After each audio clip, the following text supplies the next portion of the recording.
Good evening all of you. स्वागत है आप सभी मित्रों का आज की इस मुलाकात में, चर्चा में। आपके साथ केस लॉ की नई सीरीज चलाई जा रही है। इस सीरीज का उद्देश्य यह है कि आपके बीआरबीएल जो आपका फोर्थ कंपलसरी पेपर है सीआईबी में, उसमें जितने भी इंपॉर्टेंट केस लॉज हैं उन पर मैं एक एक करके बातचीत आपसे कर लूं, ताकि अगर केस लॉ से क्वेश्चन बने तो आपका क्वेश्चन आराम से हो जाए, आंसर आपका हो जाए और मार्क्स आपको मिलते चले। क्लियर है? रीजन इसके पीछे मैं पहले भी कई बार ये बता चुका हूं। 2025 जून वाले पेपर में मोहरी बीबी वर्सेस धर्मोदास का केस लॉ पूछा गया था, जो कि इंडियन कॉन्ट्रैक्ट एक्ट से संबंधित है। चूंकि वो केस लॉ पूछ लिया गया था, इसलिए बाकी केस लॉ पर भी हमारा ध्यान अब खींचा। बाकी केस लॉज भी पूछे जा सकते हैं, इसलिए मैं एक एक करके सारी केस लॉज पर बात कर रहा हूं आपसे। मोहरी बीबी वाला केस लॉ अभी कल की मुलाकात में हम लोगों ने डिस्कस किया है। अगर आपने वो क्लास नहीं देखी है तो इस चैनल के वीडियो सेक्शन में मोहरी बीबी वर्सेस धर्मोदास केस लॉ मिल जाएगा आपको, उसे जरूर देख लीजिएगा। जून 2025 में पूछा गया केस लॉ है। आज इस पर्टिकुलर सीरीज में अगला कौन सा केस लॉ है जो डिस्कशन में आने वाला है? प्रफुल्ल कुमार मोहंती और ओरिएंटल इंश्योरेंस कंपनी का ये केस है। पहले इस केस को मैं आपको पूरी तरह से हम लोग बातचीत करेंगे, फिर इस केस लॉ में ध्यान से सारी बातें देखिए। मैंने आपके लिए सारी चीजें यहां पर लिख रखी हैं, इनको हम बाद में देखेंगे, इनको हम बाद में पढ़ेंगे, लेकिन पहले हम इस केस लॉ को ठीक तरीके से समझेंगे। ये केस लॉ किस चीज की बात करता है, ठीक है? तो Praful Kumar Mohanty versus Oriental Insurance Company का ये केस लॉ है, इस पर आज हमारी बातचीत होने वाली है। शुरू करें फिर अपनी चर्चा भैया। क्लियर इतना? सभी मित्र आ जाए, सभी का स्वागत है। पहले इस केस लॉ को पूरी तरीके से समझ लेते हैं, ठीक है जी। केस का क्या नाम है? Praful Kumar Mohanty versus Oriental Insurance Company का केस है। 1997 में इस पे डिसीजन आया था, तो बहुत पुराना केस नहीं है। पहले इस केस को पूरी तरीके से समझ लेते हैं। देखिए, सबसे पहला सवाल केस लॉ से ही पूछा जाता है। केस का नाम दे दिया जाएगा और पूछा जाएगा ये कौन से एक्ट से संबंधित है, किसमें इसमें क्या चीज को कवर किया गया है। जैसे मोहरी बीबी वर्सेस धर्मोदास वाला जो केस लॉ आपके एग्जाम में पूछा गया था, उसमें यही पूछा गया था ये किससे संबंधित है। तो सबसे पहले अगर इस पर्टिकुलर केस की हम बात करें, Praful Kumar versus Oriental Insurance Company की अगर हम बात करें, प्रफुल्ल कुमार मोहंती, मैं पूरा नाम नहीं लिख रहा हूं, पीछे पूरा नाम लिखा हुआ, वर्सेस ओरिएंटल इंश्योरेंस कंपनी का ये केस है।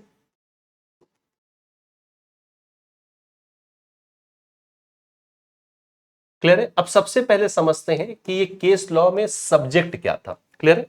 इसमें सब्जेक्ट है, या इसमें जो सब्जेक्ट मैटर था वो है आपका कॉन्ट्रैक्ट ऑफ इंडेमनिटी।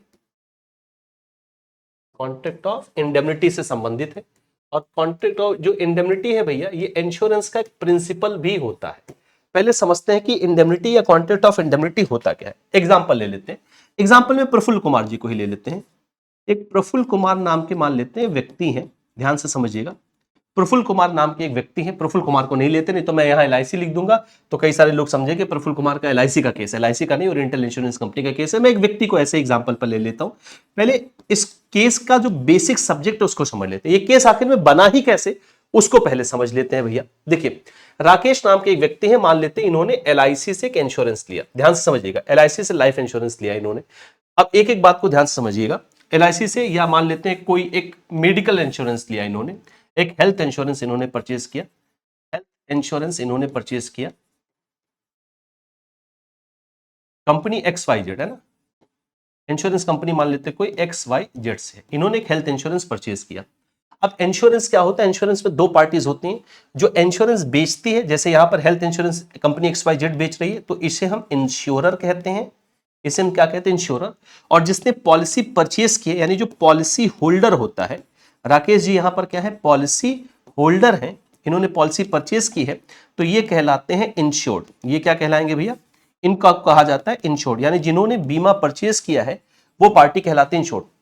इस पर्टिकुलर केस को समझने के पहले इसका जो सब्जेक्ट मैटर है वो समझिए क्या है, क्योंकि यहीं से सवाल आपका बनेगा।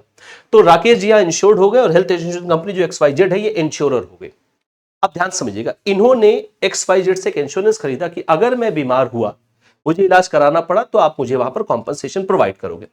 कॉन्ट्रैक्ट ऑफ इंडेमनिटी में इंडेमनिटी का क्या मतलब होता है? कॉन्ट्रैक्ट ऑफ इंडेमनिटी में इंडेमनिटी का मतलब होता है to make good the loss. एक लाइन में कॉम्पनसेशन प्रोवाइड करना। यानी company X Y Z Rakesh ji से कहते कि यदि आपके साथ कोई बीमारी या ऐसी कोई दुर्घटना हुई जिसके लिए आपने बीमा कराया है, तो मैं आपको इंडेमनीफाई करूंगा, यानी मैं आपको कॉम्पनसेशन प्रोवाइड करूंगा। कॉन्ट्रैक्ट ऑफ इंडेमनिटी ये कहता है भैया कि आपको जितना आपका एक्चुअल लॉस हुआ वो एक्चुअल लॉस आपको मिलेगा। बीमा प्रॉफिट के लिए नहीं होता है, बल्कि लॉस को कवर करने के लिए होता है, और उतना ही जितना एक्चुअल लॉस आपका हुआ है। ध्यान समझिएगा, कॉन्ट्रैक्ट ऑफ इंडेमनिटी कहता है कि मैं आपको कॉम्पनसेशन दूंगा उतना जितना आपका एक्चुअल लॉस हुआ है, क्योंकि बीमा प्रॉफिट के लिए नहीं है, बीमा कॉम्पनसेशन के लिए, और कॉम्पनसेशन उतना मिलता है जितना आपका एक्चुअल लॉस हुआ है। तो यदि ये बीमार पड़े, इनको इलाज पे खर्चा करना पड़ा, तो जितना वास्तव में इनको खर्चा करना पड़ा वो कॉम्पनसेशन देगी इंश्योरेंस कंपनी। अब जो इंश्योरर इंश्योर्ड है वो आपको समझ में आ गया। कॉन्ट्रैक्ट ऑफ इंडेमनिटी के अनुसार ये जो इंश्योरर है ये कहलाता है इंडेमनीफायर, यानी यही इंडेमनिटी देगा, कॉम्पनसेशन प्रोवाइड करेगा, और जिसको कॉम्पनसेशन दिया जाएगा वो कहलाता है इंडेमनीफाइड। क्या कहलाता है? इंडेमनीफाइड या इंडेमनिटी होल्डर, इसको हम बोलते हैं। अब ये बात समझ में आ गई। तो अब अगर ये बीमार पड़ेंगे तो इंडेमनीफायर यानी इंश्योरर यानी इंश्योरेंस कंपनी कॉम्पनसेशन प्रोवाइड करेगी इंडेमनीफाइड को जितना एक्चुअल लॉस हुआ है। यह है contract of indemnity. Praful Kumar versus Oriental Insurance Company का ये जो केस है ये भी कॉन्ट्रैक्ट ऑफ इंडेमनिटी का ही केस है। अब हुआ क्या है इसको एक एक करके समझते हैं। प्रफुल्ल कुमार जी ने, और ये जनरल इंश्योरेंस का मामला है, ध्यान रखिएगा इस बात का, ठीक है, लाइफ इंश्योरेंस नहीं है, ये जनरल इंश्योरेंस है। प्रफुल्ल कुमार जो है भैया, इन्होंने एक हीरो होंडा की मोटरसाइकिल परचेज की। क्लियर हो गई इतनी बात? 1991 में बेसिकली इन्होंने ये मोटरसाइकिल परचेज की थी, एक दो साल इन्होंने चलाया, और ये 1994 में उस, क्योंकि बीमा कराना होता है मोटरसाइकिल का, आपको पता है, बाइक वगैरह का बीमा कराते, और ये बीमा हर साल रिन्यू होता है। 1994 को 24 मई को इन्होंने अपनी बाइक का बीमा कराया। बाइक कौन सी है? हीरो होंडा है। इन्होंने अपनी बाइक का 24 मई 1994 को बीमा करा दिया।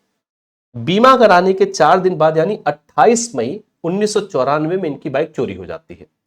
बीमा 1 साल का हुआ, 94 में हुआ, 1994 24 ऑफ मार्च 1994 को इंश्योरेंस हुआ। अभी चलेगा 23 ऑफ मई, मार्च को कह रहा हूं, मई में इंश्योरेंस हुआ था। 24 ऑफ मई 1994 को इंश्योरेंस हुआ बाइक का, 1 साल चलेगा, 23 ऑफ मई 1995 तक बीमा चलेगा, उसके बाद फिर रिन्यू कराना होगा। तो 24 मई 1994 को उन्होंने अपनी बाइक का बीमा कराया। 4 दिन बाद यानी 28 मई 28 ऑफ मई 1994 को इनकी बाइक गायब हो जाती है। ठीक, अब बीमा बाइक का हुआ है, इसका मतलब अगर बाइक चोरी होगी तो ओरिएंटल इंश्योरेंस कंपनी यहां पर क्या है? इंडेमनीफायर यानी इंश्योरर है। अब अगर इनके केस में देखें तो इंश्योरेंस कंपनी जो है वो यहां पर ओरिएंटल इंश्योरेंस कंपनी है, यानी ये क्या है भैया? इंडेमनीफायर है। इंडेमनीफायर का मतलब ये इंश्योरर है। ये क्या है? ये इंश्योरर है, इसने इंश्योरेंस किया है। और जो प्रफुल्ल कुमार जी हैं वो इंडेमनीफाइड है। वो क्या है? इंडेमनीफाइड है, या इंडेमनिटी होल्डर भी इनको हम कहते हैं। यानी ये क्या है? यहां पर इंश्योर्ड है, मतलब इनकी बाइक क्या? इंश्योर्ड है। तो 24 मई 1994 को बाइक का इंश्योरेंस हुआ। 4 दिन बाद हीरो होंडा की बाइक थी, 28 मई 1994 को ये बाइक खो गई। इन्होंने जाके पुलिस पे कंप्लेन कर दिया। ठीक है, एफआईआर तो होगी भाई, जब बाइक चोरी हुई तो एफआईआर होगी। इन्होंने जाके थाने में इन्होंने एफआईआर दर्ज करा दी। एफआईआर दर्ज हो गई कि भैया मेरी बाइक खो गई है।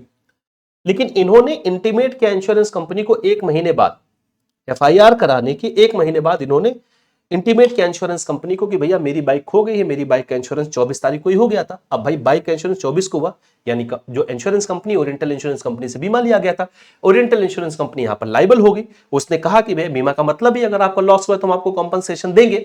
तो 24 को बीमा हुआ, 4 दिन बाद बाइक हुई, कायदे से ओरिएंटल इंश्योरेंस कंपनी को कॉम्पनसेशन प्रोवाइड करना था। लेकिन इन्होंने इंटीमेशन दिया बाइक खोने का इंश्योरेंस कंपनी यानी ओरिएंटल इंश्योरेंस कंपनी को 1 महीने के बाद। अब जो ओरिएंटल इंश्योरेंस कंपनी थी उन्होंने बीमा को, इसका जो क्लेम है वो रेपुडिएट कर दिया, रिजेक्ट कर दिया, रद्द कर दिया। रेपुडिएशन का मतलब है क्लेम आपको नहीं मिलेगा, रद्द हो चुका है। अब प्रफुल्ल कुमार जी ने कहा भैया मेरा क्लेम रद्द क्यों हो गया? प्रफुल्ल कुमार जी कोर्ट में पहुंच गए। प्रफुल्ल कुमार ने कहा मेरा क्लेम मुझे मिलना चाहिए, क्योंकि मैंने इंटीमेट के मैंने बीमा कराया हुआ है। बीमा मैं कराता ही इसीलिए, बीमा लोग कराते इसीलिए है कि अगर कोई दुर्घटना हो तो उसका कॉम्पनसेशन हमें मिल जाए। और इन्होंने मेरा कॉम्पनसेशन जो है, मेरा क्लेम, उसको रेपुडिएट कर दिया है। हाई कोर्ट ने इस मामले को सुना अंतिम रूप से। हाई कोर्ट ने डिसीजन दिया कि आप इनका क्लेम जो है रेपुडिएट नहीं कर सकते हैं। अच्छा, इंश्योरेंस कंपनी ने रेपुडिएट क्यों किया था? इंश्योरेंस कंपनी ने रेपुडिएट किया था कि आपने मुझे इंटीमेट करने में देर कर दी, आपने बहुत ज्यादा विलंब कर दिया, इसलिए मैं आपका रेपुडिएट कर रही हूं बीमा। जबकि इंश्योरेंस में खैर ये बात होती है, लेकिन ये मैंडेटरी नहीं है। इंश्योरेंस कंपनी ये बात कहती है कि जब भी आपके साथ दुर्घटना हो, जितना जल्दी हो सके उतना जल्दी आप हमें इंटीमेट कर दें। डिले करने पर बीमा रिजेक्ट आपका हो सकता है। लेकिन अगर आप डिले का सही कारण बता रहे, डिले का वजह है आपके पास है, तो डिले होने से इस टेक्निकल ग्राउंड पर, आप केवल इस टेक्निकल ग्राउंड पर जो है बीमा रिजेक्ट नहीं होगा। अब जब उससे जवाब पूछा गया, बीमा कंपनी ने जब रिजेक्ट कर दिया, रेपुडिएट कर दिया कि आपने हमें 1 महीने बाद, यानी बहुत डिले करके आपने हमें इंटीमेट किया, तो हम आपका क्लेम रेपुडिएट कर रहे हैं। अब ये प्रफुल्ल कुमार मोहंती जी, उन्होंने कोर्ट में क्या कहा कि सर मैं कैसे तुरंत चला जाऊं? भाई मैंने एफआईआर कराया, अब मैंने एफआईआर कराया पुलिस को, तो पुलिस एफआईआर हो गया, तो पुलिस का काम है बाइक को ढूंढ के देना, तो मुझे थोड़े दिन वेट करना चाहिए ना। अब मैं पुलिस का एफआईआर करा के अगले ही दिन इंश्योरेंस कंपनी को मैंने सोचा ना इंटीमेट करूं, भाई मैं तो थोड़े दिन अपनी बाइक का वेट करूंगा कि हो सकता है पुलिस वाले ढूंढ के ले ही आए, मैं क्यों ये इंश्योरेंस और इन सबके झमेले में फंसूं। तो मैंने तो थोड़े दिन वेट किया। उन्होंने वो तर्क दिया कि भाई मैंने तो वेट किया, मैंने आपसे पैसा पाने के लिए थोड़ी ये सब क्लेम किया था, मैंने तो क्लेम किया कि मेरी बाइक 1 महीना हो गया, पुलिस वाले नहीं ढूंढ पाए, तो भाई आप मुझे क्लेम दे दो।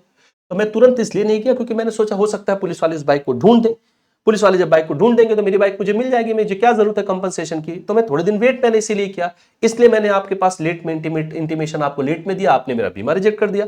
जब ये मामला हाईकोर्ट के पास पहुंचा तो हाईकोर्ट ने कहा कि भैया इनके पास वजह है, केवल इस टेक्निकल बैकग्राउंड पर आप बीमा रिजेक्ट नहीं कर सकते, आपको क्लेम देना पड़ेगा। और ओरिएंटल इंश्योरेंस कंपनी के विपक्ष में यानी प्रफुल्ल कुमार मोहंती के पक्ष में निर्णय दिया गया था हाईकोर्ट का। अब इसमें क्या वर्डिक्ट निकल के आया कि ऐसे टेक्निकल ग्राउंड पर जब जो बीमा धारक है उसके पास कारण है बीमा देर से इंटीमेशन देने का, तो आप इस केवल इस ग्राउंड पर आप रेपुडिएट नहीं कर सकते। कॉन्ट्रैक्ट ऑफ इंडेमनिटी का ये मामला है, आपको इंडेमनीफाई करना पड़ेगा। हाईकोर्ट का डिसीजन प्रफुल्ल कुमार मोहंती के पक्ष में आया था। अब ये है भैया आपका पूरा केस। अब इस केस को हम पढ़ेंगे। मैंने अभी तक जो आपसे बातचीत की, सबसे पहले आप समझिए ये केस किससे संबंधित है। Contract of indemnity. Contract of indemnity आपको इंडियन कॉन्ट्रैक्ट एक्ट के स्पेशल कॉन्ट्रैक्ट में मिलता है। कॉन्ट्रैक्ट ऑफ इंडेमनिटी भैया कहां पर लिखा गया है?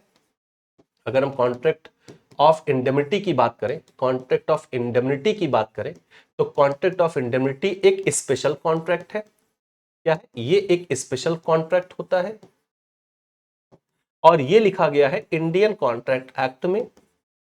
इंडियन कॉन्ट्रैक्ट एक्ट 1872 का अधिनियम है, उसके सेक्शन, दो ही सेक्शन में है, सेक्शन 124 एंड सेक्शन 125 में कॉन्ट्रैक्ट ऑफ इंडेमनिटी की बात की गई है। और इंडेमनिटी एक प्रिंसिपल भी होता है बीमा में, जिसको हम प्रिंसिपल ऑफ इंडेमनिटी कहते हैं, कि बीमा कॉम्पनसेशन के लिए होता है, एक्चुअल लॉस को कॉम्पनसेट करने के लिए होता है, प्रॉफिट अर्न करने के लिए नहीं होता है।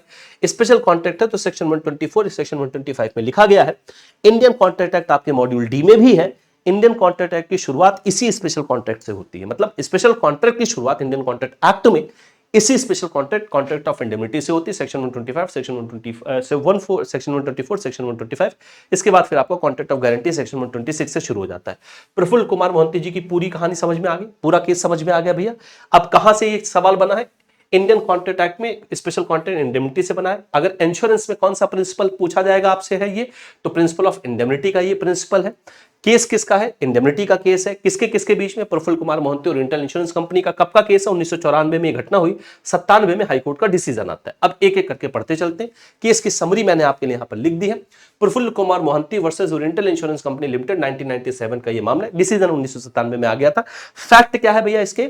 द अपीलेंट यानी जो प्रफुल्ल कुमार मोहंती है, had his motorcycle, hero Honda की उनकी मोटरसाइकिल थी, जो इंश्योरेंस उन्होंने कराया ओरिएंटल इंश्योरेंस कंपनी से करवाया 24 में 1994 को, और ये इंश्योरेंस चलना था 23 में 1995 तक। 1 साल का इंश्योरेंस होता है, अगले साल फिर रिन्यू होगा।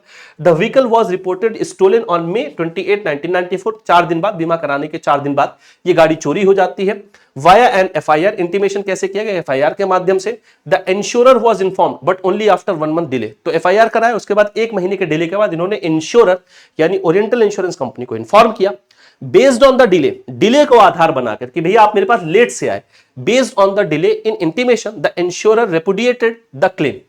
डिले के बेस पर आप मेरे पास लेट है, जो इंश्योरेंस कंपनी थी उन्होंने उसके क्लेम को, प्रफुल्ल कुमार मोहंती जी के क्लेम को रेपुडिएट कर दिया। रेपुडिएट करने का मतलब रद्द कर दिया।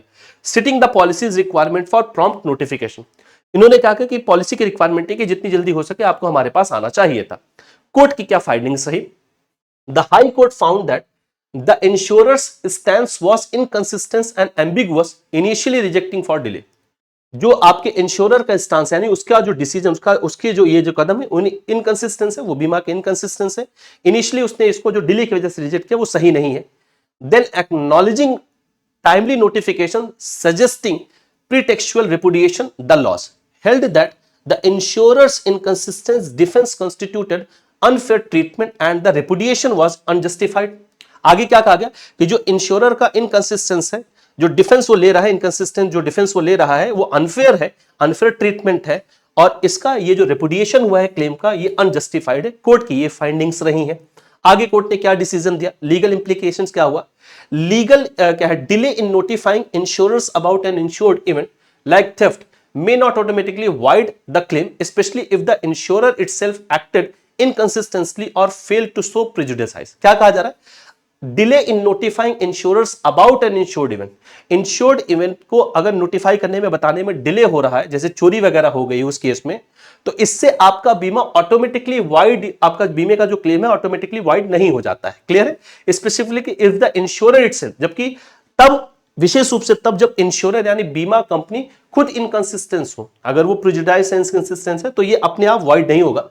The case emphasise the principle that insurer should not use technicalities to void fulfilling legitimate claim, reinforcing the duty of good faith unwavering fits. क्या कहा जाए? द केस एम्फसाइज, इस केस में क्या एम्फसाइज किया गया कि the principle that insurers should not use technicalities.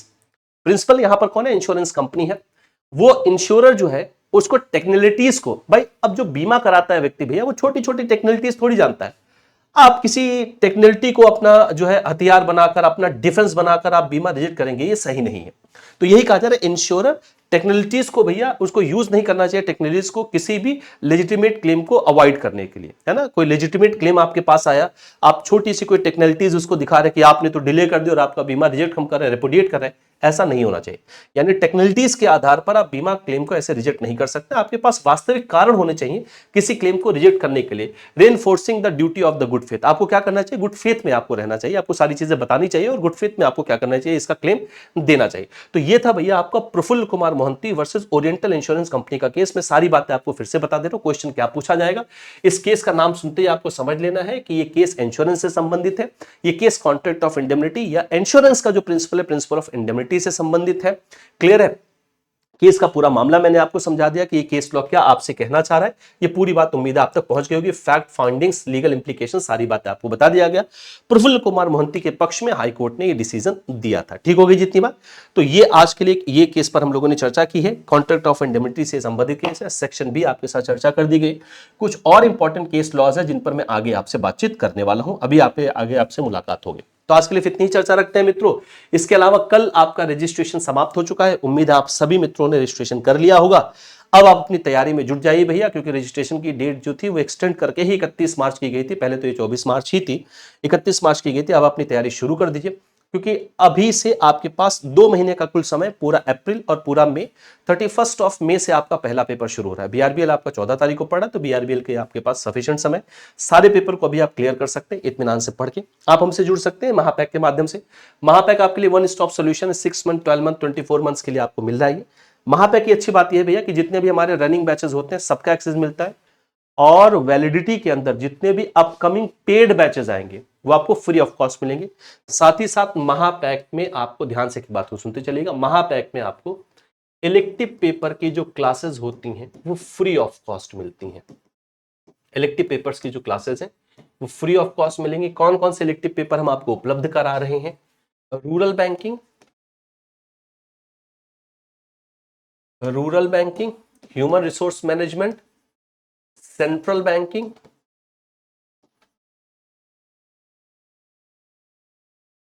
और रिस्क मैनेजमेंट। ये 4 पेपर हम आपको उपलब्ध करा रहे हैं। ये चारों पेपर आपके तीनों ही महापैक में फ्री ऑफ कॉस्ट में मिलेंगे। आपका जो भी इलेक्टिव पेपर आप इसमें फ्री ऑफ कॉस्ट पढ़ सकते हैं इसको। इनके अलावा जो दूसरे बैचेस हैं उनमें हमारे फाउंडेशन बैचेस हैं, एमसीक्यू बैच अभी लगातार चल रहा है और बहुत जल्दी हम आपके लिए क्रैश कोर्स भी लॉन्च करेंगे, उसकी सूचना हम आपको देंगे। कुछ भी आप और मुझसे जानना चाहते हैं, पूछना चाहते हैं, 2 सब्जेक्ट में, ह्यूमन रिसोर्स मैनेजमेंट में आपका अगर इलेक्टिव पेपर के रूप में है तो आप इसमें कोई भी बातचीत कर सकते हैं, या आप अपने कंपलसरी पेपर बीआरबीएल पर मुझसे कोई भी चर्चा कर सकते हैं। इसके लिए आप इस क्यूआर कोड को स्कैन करके मुझसे जुड़ सकते हैं। इस क्यूआर कोड को स्कैन करने में कहीं कोई दिक्कत आ रही है तो टेलीग्राम पर आप सिंपली सर्च करें आशीष सर जेआईबी सीआईबी एग्जाम्स, आप इस माध्यम से भी मुझसे जुड़ सकते हैं। अभी इस सीरीज में कुछ और इंपॉर्टेंट केस लॉज हैं जिन पर आपसे बातचीत होनी है। कई सारे केस लॉ हम पहले डिस्कस कर चुके हैं, ये सारे के सारे केस लॉज आपको वीडियो सेक्शन में मिल जाएंगे, या अगर कोई केस लॉ है जो वीडियो सेक्शन में नहीं मिल रहा तो आप उसे लाइव सेक्शन में जाके देख सकते हैं। मैंने लगभग केस लॉज पर आपसे बातचीत की। तो आज के लिए इतनी चर्चा रखते हैं, मिलते हैं नेक्स्ट मुलाकात में। बहुत सारा धन्यवाद, थैंक्स अ लॉट।